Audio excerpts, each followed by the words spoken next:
As construtoras têm 18 meses para seguir as normas de acessibilidade quando forem construir prédios residenciais. É o que determina a Lei Brasileira de Inclusão, que deve tornar mais fácil a vida de pessoas com deficiência ou dificuldades de locomoção. A regulamentação da lei foi assinada pela presidente do Supremo Tribunal Federal, ministra Carmen Lúcia, quando estava no exercício da presidência da República. Rampas, corrimãos, elevadores. Neste condomínio em Brasília, todas as adaptações foram feitas para que pessoas com deficiência ou dificuldades de locomoção pudessem ter acesso às áreas comuns. Mas nem sempre foi assim. É o que conta a Francineide, administradora do condomínio. Quando a gente começou no condomínio, que a gente viu essa necessidade, que o direito da pessoa estava sendo furtado, digamos assim, a gente levou para a Assembleia, principalmente a rampa da piscina, que foi a obra maior, a obra mais cara, e foi aprovado pela Assembleia para poder ser feito isso, para as pessoas terem o direito de ir e vir, todo mundo poder participar. Com a regulamentação da Lei Brasileira de Inclusão, em decreto assinado pela ministra Carmen Lúcia, quando ela estava na presidência da República, as áreas comuns de prédios residenciais terão de ser adaptadas, inclusive as garagens. Tudo deve ser padronizado e seguir as regras da Associação Brasileira de Normas Técnicas, a ABNT. O prazo para começar a cumprir as exigências é de 18 meses. E as adaptações não ficam só da porta dos apartamentos para fora. As construtoras também vão ter que fazer alterações no projeto interno, dependendo da necessidade do proprietário. E é bom os consumidores ficarem sempre atentos. Essas alterações não podem gerar nenhum custo adicional para os compradores.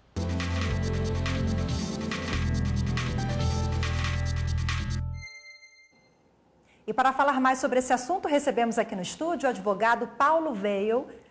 Doutor Paulo, eu queria que você explicasse, essa lei foi agora, o decreto, né, foi sancionado em julho, começa a valer a partir de agosto, e desde então, a partir disso, os prédios eles terão que se adaptar somente nas áreas comuns ou não? Ou isso engloba uma área maior do residencial?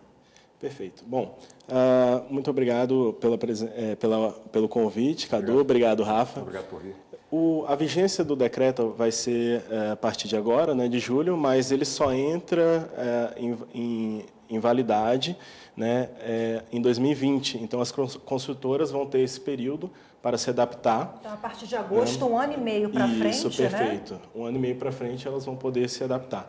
E é importante, né, ressaltar, como você bem iniciou, que essas alterações elas não são apenas na área comum, mas elas deverão, inclusive, estar dentro das unidades residenciais. Então,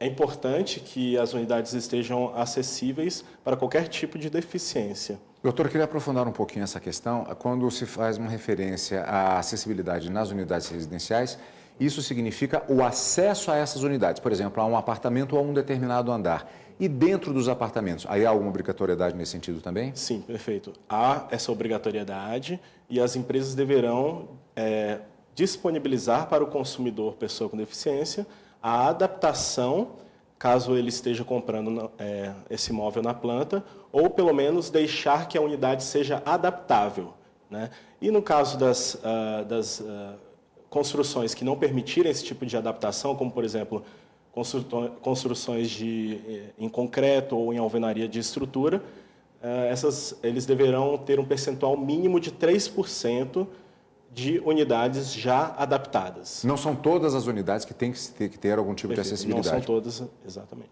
Agora, como vimos na reportagem, alguns edifícios eles já contam com essa acessibilidade por uma iniciativa, né, dos moradores do condomínio.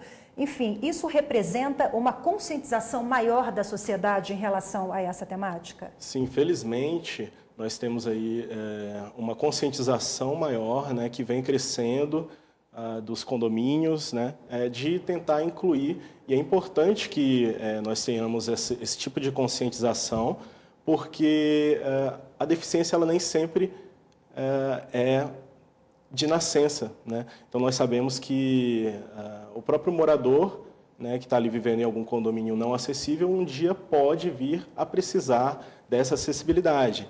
E se nós formos estender um pouco mais nossa reflexão quanto a isso, nós temos uma população brasileira que está cada dia mais idosa, né, e que pode vir a necessitar de uma maior acessibilidade dentro dos condomínios e das suas unidades residenciais também. Doutor, desde que foi iniciado o grande debate a respeito da acessibilidade e a obrigatoriedade de implantação, também se verificou um efeito paralelo, a maquiagem.